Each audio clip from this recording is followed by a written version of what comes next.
Curious ba kayo kung ano ang itsura ng tinitirhan ng Pangulo ng Pilipinas? Ang pasilip dyan for the first time. Sa unang balita ni Jonathan Andal. Ito ang tinitirhan ng Pangulo sa loob ng Malacanang Park. At sa unang pagkakataon, ipinasilip ito sa media. Ito ang newly renovated Bahay Pangulo.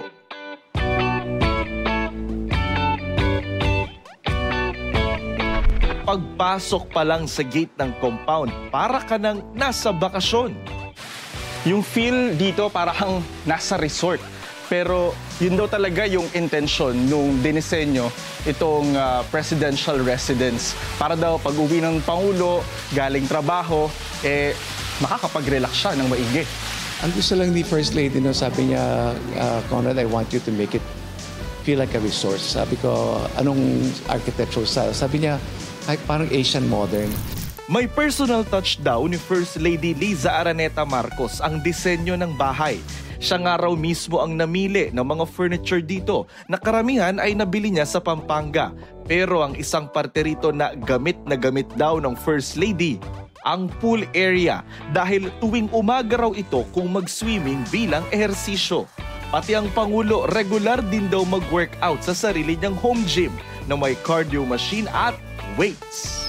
Tuwing linggo, nagtitipon dito ang kanilang mga kaanak para magmisa at magsalo-salo. Silang dalawa lang ang nakatira dito, pero on Sundays, nag-gather daw yung Marcos family. Nakita niyo may mga paintings dito. Ito daw yung mga nakatambak lang dati sa loob ng palasyo ng Malacanang. Pero nilabas nila para nakita at hindi lang naaalikobokan doon. Ito po ay mga paintings ni national artist Fernando Amorsolo. Ito yung personal quarters ng first couple. Dito sila natutulog.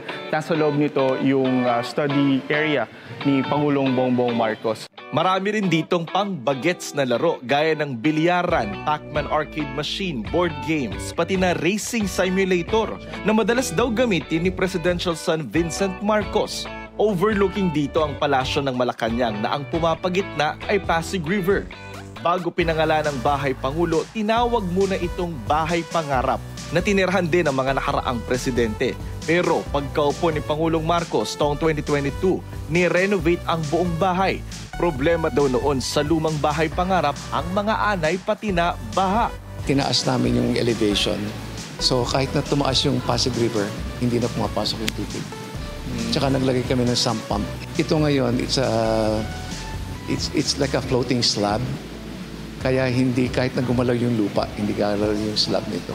Sa tibay daw ngayon ng bagong disenyo ng Bahay Pangulo, kaya na nitong tumagal ng 20 to 50 years na ipapasa nila sa mga susunod na Pangulo. Itong unang balita sa Malacanang, Jonathan Andal para sa GMA Integrated News. Igan, mauna ka sa mga balita. Mag-subscribe sa GMA Integrated News sa YouTube. Sa mga kapuso abroad, subaybayan nyo kami sa GMA Pinoy TV at sa www.gmanews.tv.